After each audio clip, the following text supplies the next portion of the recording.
Hello. This is the final video project for Math 133. This is video assignment number 25, which is Chapter 11, Section 11. My name is Oliver Wright, and I did this. So it's Chapter 11, Section 11, More Taylor series. The two questions are, 1, approximate e to the power of x sin x using three terms in the Maclaurin series. And question 2, true or false? Approximate f to the x equals x to the power of 1/3 by a Taylor polynomial of degree 2 at a equals 8. Then this approximation is accurate to within 0.00001 when 7 is less than or equal to x, which is less than or equal to 9. So, question 1. We are approximating e to the x sine x using three terms in the Maclaurin series. So first we need to find the three derivatives and the three derivatives in respect to 0, and also the original function in respect to 0. Because it's Maclaurin series, we use 0 as the variable. Well, we're solving for 0, you know what I mean.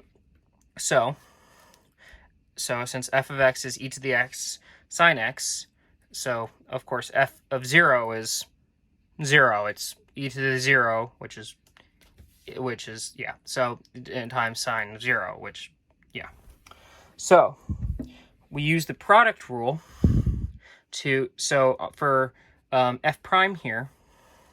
So for the first derivative, we're going to use the product rule, and we are going to so in this case, u is e to the x and v is sine x, and u prime is e to the x and v prime is cosine x, because yes, I assume I don't need to explain the derivatives of sine and cosine and such.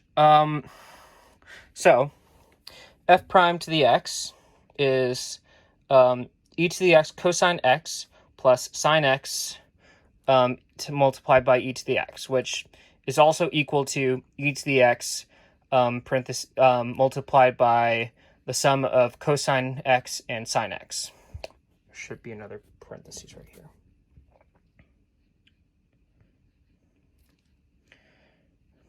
Okay, I will edit that out. So f prime of 0 is e to the 0 cosine of 0 plus e to the 0 sine of 0, which is 1. So cool. So for the second derivative, we're pretty much using the product rule again, but this time with the first derivative. So yippee, good for it. So this time u is e to the x again.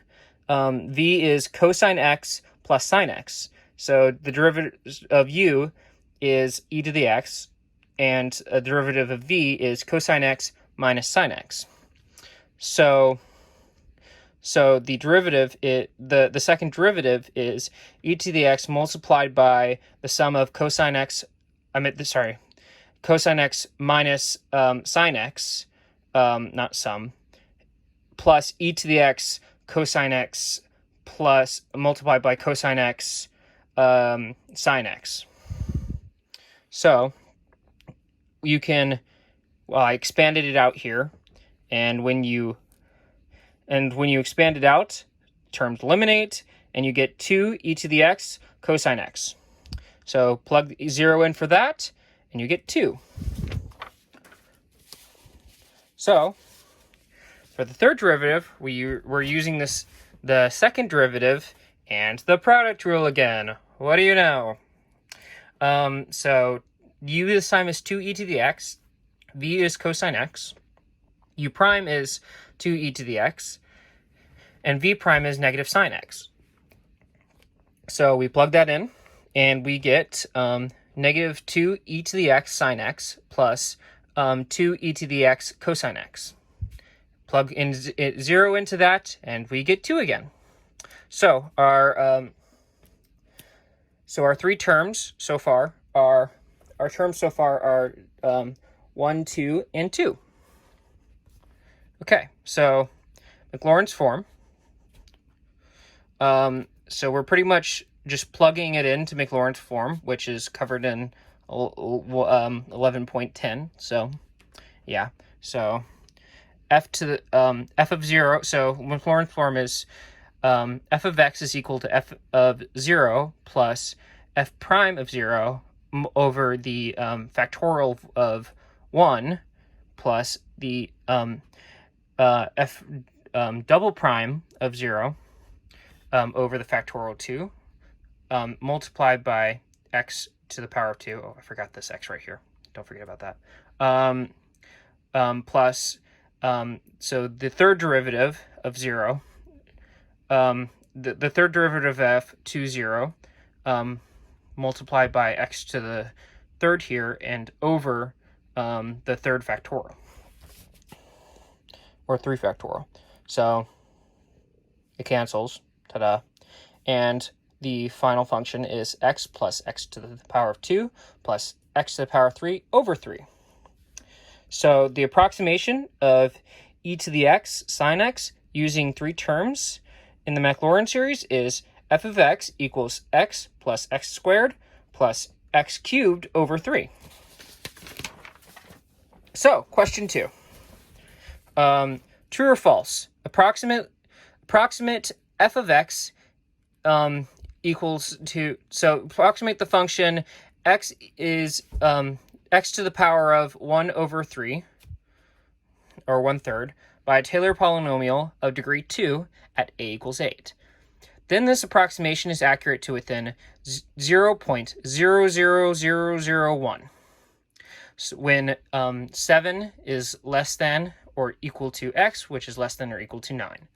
So we're trying to prove or disprove that it's this accurate. So just a brief explanation of Taylor's inequality theorem. So if the absolute value of f to the power of n plus 1, and n is, so in this case, n is the degree right there. So it's 2 for this function, but that doesn't matter. This is a theorem. So absolute value of that is less than or equal to m for the absolute value. So for the range, absolute value of x minus a is less than or equal to d, then r to the power of n, which is the remainder. So this is actually the accuracy. So r to the sub of n is actually the accuracy. It's the remainder or difference between the approximations. Satisfies the absolute value of r of n to of x. Sorry, it's confusing. Is less than or equal to m, which is the maximum bound of the n plus 1th derivative. So it's the maximum bound. Okay, I tried. Over n plus 1 factorial multiplied by the absolute value of x minus a, and a is that bound that we were given up here. So it's actually the point where we take our derivatives to expand the polynomial. Yeah, so to the power of n plus 1. And once again, n is the degree. So yeah, for x for the absolute value of x minus a is less than d. So yeah. So here's just a brief explanation of all those things. I pretty much said them all, so it's fine. So obviously x is the point being evaluated, which, you know, I guess I didn't say that. Fairly obvious though. Okay, so this right here was, so I actually did a whole bunch of work. So this is the whole evaluation of the second degree Taylor. So this is the second degree Taylor polynomial here. And then I realized that it has no relevance to this, so it's just going to be folded over there. But I did do it, so... But it's not actually required to compute this, since we're already given this stuff. So we have f of x equals x to the 1/3 with a degree of 2 at a equals 8. So the range that we are checking for accuracy is 7, which is less than or equal to x, which is less than or equal to 9, which we can rewrite pretty easily as the absolute value of x minus 8 is less than or equal to 1, which, you might notice there that looks suspiciously familiar. Anyway, so just stating Taylor's inequality again. So same thing as before. But so n is 2, a is 8, and so also in this section over here, I also did the derivatives of f. So the second and first derivative of f. So in order to compute this, we need the third derivative, which is right here magically. So that's the third derivative there. F triple prime of x is equal to 10 over 27 multiplied by x to the power of negative 8 over 3. Because the theorem states that the absolute value of f to the power of n plus 1 of x is less than or equal to m, f triple prime of x will give us the point of maximum error. So what we do is we plug in the two bounds, which is 7 and 9, as you will remember, and whichever to f prime here, the equation for f prime, and whichever one is larger is the point of maximum error. You'll notice that the symbol is pointing towards the 7 side. So 7 is our point of maximum error. So m is at its max at x equals 7, so the error is at its max there too. Yes. So, but don't forget that, so we have also found the equation. So remember that this right here is the equation for m. Okay, so this is stating the theorem again, the inequality theorem, but we have filled in some of the variables. So this is the filled in a here. We have computed that right there. So it's r sub 2 to the x, the absolute value of r sub 2 to the x, not to the x, of x is less than or equal to m over 3 factorial multiplied by the absolute value of x minus 3 to the power of 3.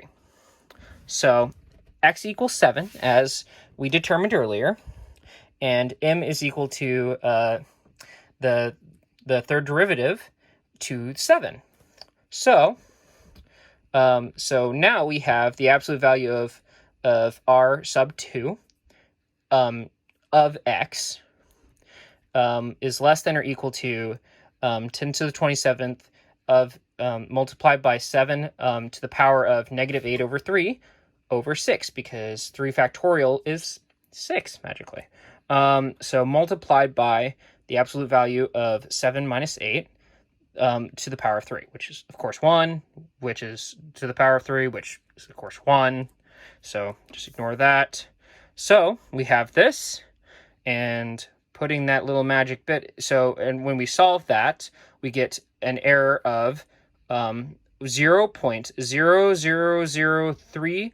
Wait, is that not right? This number 0.0000344. Yes, it was. So that error is greater than the error that we were trying to test for. So question 2 is false. The error is not within this level of accuracy in this range. So, yeah.